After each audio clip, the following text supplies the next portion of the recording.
Saya mohon maaf. Wallahul muwaffiq ila aqwamit thoriq. Wassalamualaikum warahmatullahi wabarakatuh.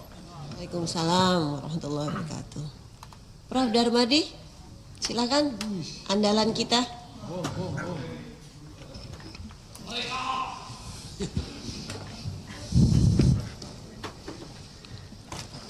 Assalamualaikum warahmatullahi wabarakatuh. Shalom. Yang terhormat Profesor Anggia, Profesor Eko, Profesor Adi, Profesor Nurdin Halid, dan Profesor Andre, dan teman-teman dari Pertamina dan jajarannya. Perkenalkan Pak, nama saya Darmadi Durianto, Dapil DKI Jakarta, Jakarta Barat, Jakarta Utara, Kepulauan Seribu. Yang pertama Pak, saya apresiasi saat Bapak minta maaf. Saya nonton habis Pak, pidato Bapak. Kemudian Bapak di situ ngomong soal pembenahan. Saya juga senang Pak. Gitu. Saya nggak masuk detail hari ini karena sudah banyak tadi kapoksi saya, bos saya itu, Pak Mufti Anam, sudah nyampaikan detail habis. Tapi sebetulnya ke depan ini, yang saya tunggu-tunggu ini, yang Bapak harus jelaskan, itu pembenahannya seperti apa? Kayaknya ini kan sudah menggetarkan tadi, kasus Pertamina ini. Ya. Menyeret banyak nama, sampai nama saya aja masuk-masuk loh Pak. Di kotak itu. Ya, mencengkram. Pak, 10 tahun di DPR Pak, saya nggak pernah ke kantor Pertamina Pak. Tahu di mana saja lokasinya nggak tahu Pak. Ngajak di luar ketemu aja orang Pertamina nggak pernah Pak. Bisa dicek CCTV. Nggak pernah Pak. Yang saya tahu cuma Tio ini, Tio. Pak Tio. Sekper atau apa? Kayaknya Korsek sering di DPR ini ketemu. Jadi tahu-tahu masuk tuh nama Pak. Ya. Ada gambarnya lagi ditaruh. Itu nggak tahu buzzer mana, buzzer Pertamina atau apa itu. Ya. Pakai peci. Hari pertama saya memang sudah ngomong pembentukan panja Pertamina di Kompas Live TV. Kenapa saya ngomong begitu Pak? Supaya Bapak diberi kesempatan untuk kasih keterangan sebenar-benarnya di DPR ini. Mari kita berantas. Gitu. Nah sampai sekarang saya nggak tahu sebetulnya strategi pembenahannya Bapak itu apa. Pembaharuan kah? Recycle kah? Ganti pemain kah? Itu nggak ada Pak. Saya percaya Pak Simon Pak, orangnya baik. Simon tuh artinya suka mendengarkan. Ya, betul kan? Aloysius itu orang yang suka peduli dan kasih sayang. Simon Aloysius jelas. Pendengar yang penuh kasih sayang. Jadi orangnya saya yakin dari nurani dan naluri saya bahwa Bapak ini orang benar. Gitu. Tapi yang saya tunggu ini sekarang langkah pembenahan. Saya nggak bisa nyalain Bapak. Karena Bapak baru masuk jadi dirut. Tapi gebrakan Bapak ini ditunggu Pak. Saya waktu pertama saya udah ngomong, Bapak masuk sarang mafia. Dulu setiap kali RDP Laker selalu saya serang tuh Riva soal mafia gas. Saya pertanyakan itu Pak, di dalamnya mafia gas. Ini dapat Ega ini. Ini penguasa gas. LPG 3 kilo. Khusus itu. Nah, saya selalu kritik Pak Riva. Maka hari pertama saya udah ngomong, Pak, ini ruwet nih Pertamina. Betul ruwet ini. Banyak mafianya di dalam. Betul banyak mafianya di dalam. Dan akhirnya terbongkar kan sekarang. Pak. Nah ini tugas Bapak. Jadi tunggu strategi pembenahannya Bapak. Apa strateginya? Ini yang belum Bapak paparkan ke kami. Nanti Bapak paparkan. Seperti apa sih? Apa Bapak hanya ganti pemain? Bersih-bersih, beres-beres. Ini yang kita tunggu. Itu yang pertama Pak. Yang kedua, Saya minta Bapak memperhatikan minimal catatan komisaris utama. Yang lama. Yang viral. Yang puluhan juta orang nonton. Temannya Pak Andre. Itu temannya Pak Andre, Pak. Komut lama itu. Ya. Ya. Jadi banyak catatan situ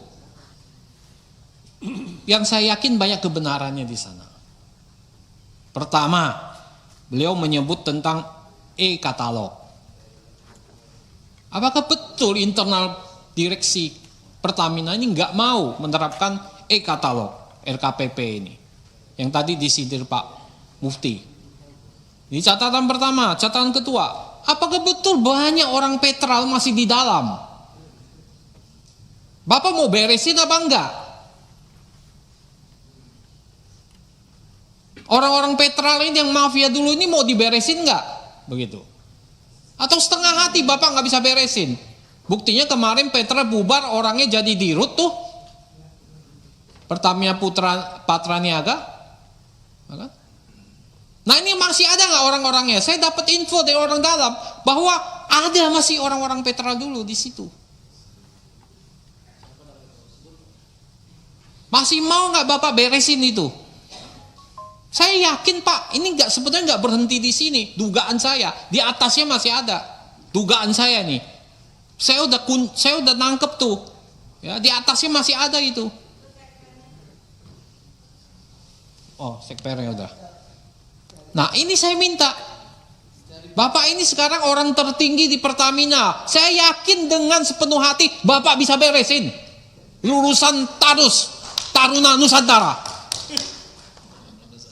Tegas, tapi peduli dan kasih sayang. Pendengar yang baik, Simon.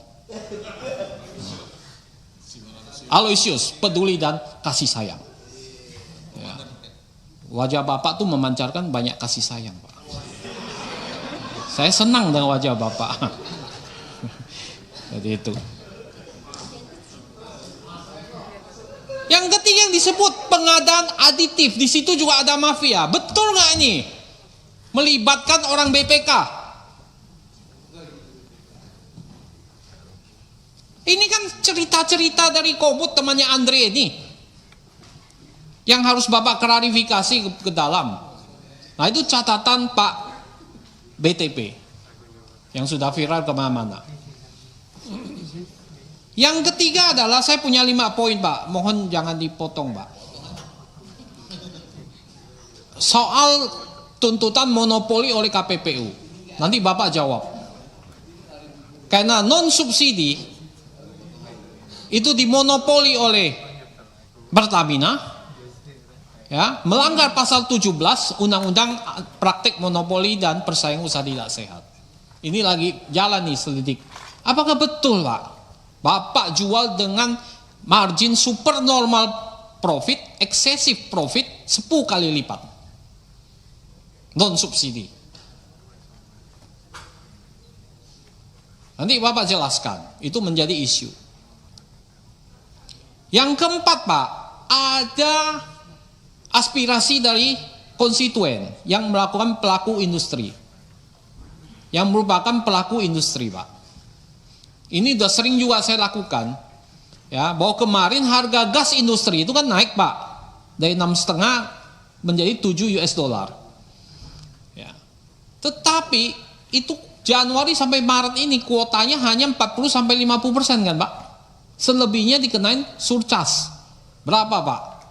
PGN itu 16,77 US Pak. Ini sangat memberatkan pelaku industri Pak.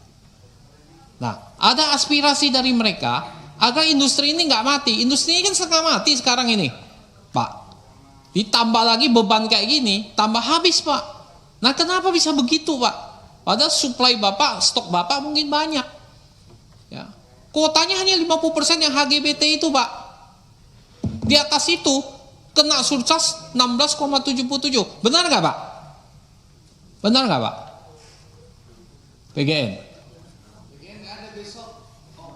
Ya nggak apa-apa, saya sampaikan di rootnya. Biar tahu gitu. Saya yakin benar Pak, dari industri Pak yang ngomong ditagih udah 16,77 Pak. Tagihannya ada Pak. Wah ini mau apa ini? Nah ini saya minta dijawab dan investigasi Pak. Ya. Yang kelima, keuangan. Ini pendapatannya memang stagnan Pak, betul ya Pak ya. Tapi bagaimana dengan labanya Pak? Saya lihat, saya hanya dapat data dari media sampai Oktober 2024. Itu labanya 42,35 triliun dari media. Laba 2023 Bapak sekitar 76 triliun. Kelihatan labanya nggak sampai seperti tahun lalu. Nah ini mohon Bapak jelaskan Pak. Dan saya lihat ada penarikan utang selama 2023 karena saya nggak pegang data 2024. Ya, ada kenaikan sekitar 15 triliun utang jangka pendek. Untuk apa sih Pak? Bapak nambah utang jangka pendek?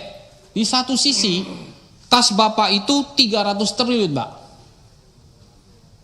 Kas on hand Bapak 300 triliun. Tapi kenapa ada terjadi lonjakan hutang jangka pendek? Mohon nanti Pak Simon jelaskan untuk apa ini, ya. Nah itu saya pikir yang kelima, ya. Oh ya cukup, terima kasih Bu Pimpinan. Sesuai janji, saya suka sekali karena menepati janji. Tunggu tanggal mainnya.